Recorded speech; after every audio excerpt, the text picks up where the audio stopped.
You know, your car is always trying to talk to you. The real question is, are you listening? Today, we're going to learn its language. We're decoding those super important warnings, the sounds, the feelings, the lights that are screaming, hey, something is seriously wrong. So picture this. You're just driving along, music's on, everything's fine, and then you hear it, a new rattle, or you feel a weird vibration, or, oh no, a light pops up on the dash you have never seen before. You feel that little jolt of panic, right? Well, that's not just anxiety. That's your car trying to get your attention big time. And that's exactly what we're here for. This is your guide to figuring out what those warnings really mean.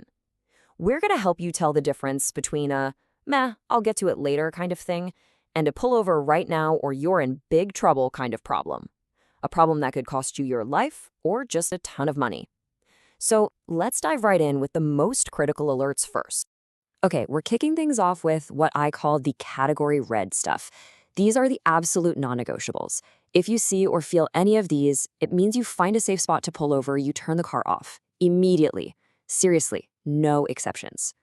All right, let's look at the two big ones, the real engine killers, the oil pressure warning and an overheating engine. We're talking about the oil can light and that temperature gauge hitting the red. Both of these can literally destroy your engine in just a couple of minutes. It's that fast. So let's zoom in on that little oil can symbol. It might look harmless, but when that thing lights up, it is your engine's cry for help. It means the oil pressure has dropped to a dangerously low level. This is not a suggestion, folks. This is a full-blown emergency. And here's why it's so bad. A mechanic put it perfectly. He said, your engine starts eating itself alive, and it seizes up. See, without that oil keeping everything slick, you get metal grinding on metal. That creates a crazy amount of friction and heat, and the engine just tears itself apart from the inside out. It's brutal. So what do? Your response has to be instantaneous. Don't even think about trying to make it to the next exit or limp it home. Every single second that engine is running, the damage is getting exponentially worse. So the procedure is simple. Pull over safely, shut the engine off immediately, and whatever you do, do not try to restart it. Just call for a tow. Okay, on to the other big red alert. That temperature gauge. You know, it's probably one of the most important instruments in your car, but so many of us just ignore it until it's way too late. When that little needle creeps up into the red H zone, think of it like your engine has a really, really high fever, and it's dangerous. And it's not just the gauge. Your car will give you other clues. For instance, your air conditioning might suddenly start blowing hot air. That's the car trying to save itself by shutting down things it doesn't need. Or you might actually see steam billowing out from under the hood. Some cars even have a flashing low coolant light. Any of these signs mean the same thing. Pull over, now. So why is this so critical? What's the big deal? Well, just a few minutes of running that hot can lead to something called a blown head gasket. And trust me, you do not want that. This is a repair that can easily cost thousands of dollars because they have to basically take your whole engine apart. It is one of the most expensive mistakes you can make by just ignoring that little needle. All right, so we've covered the loud, screaming-in-your-face engine alarms. But now let's talk about the silent dangers. These are the sneakier problems with your brakes and wheels that can be just as critical. Let me ask you something. Have you ever pressed your brake pedal and it just felt off? Kind of soft or mushy or spongy? If that sounds familiar, you need to listen up. That is a huge warning sign that you might have a problem with your master brake cylinder. And hey, there's actually a super simple test you can do yourself. Next time you're in your car, with the engine running, just pump the brake pedal a few times. Then hold your foot down on it with firm pressure. Now, if everything is good, that pedal should stay solid.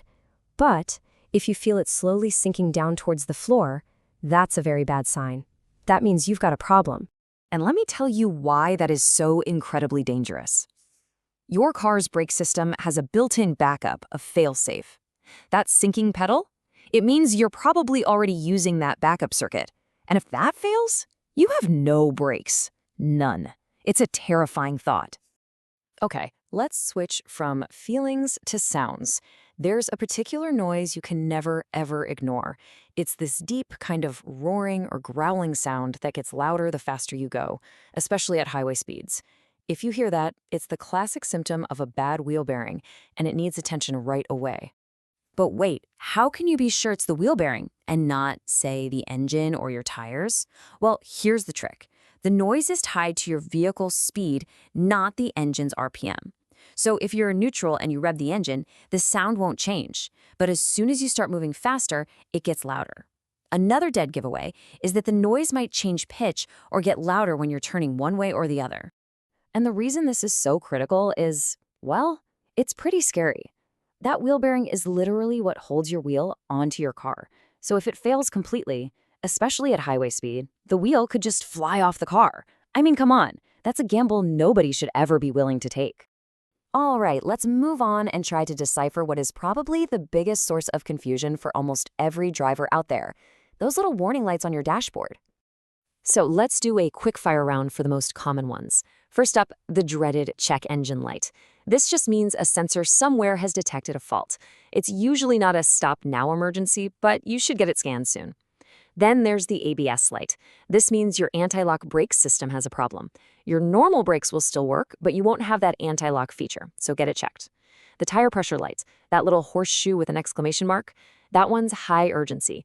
It means one or more of your tires is low on air. Pull over and check them immediately. And finally, the brake light.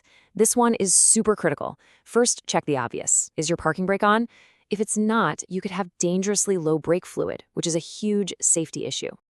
Whew, okay, I know that was a lot of information, so let's boil it all down into a simple, powerful checklist that you can actually use.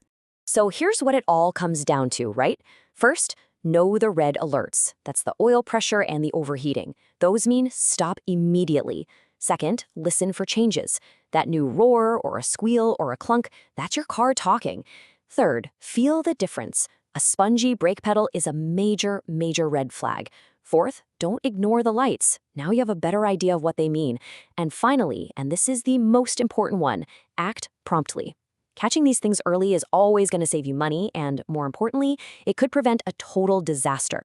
Look, at the end of the day, you are your car's first and best line of defense. Nobody knows your car better than you do.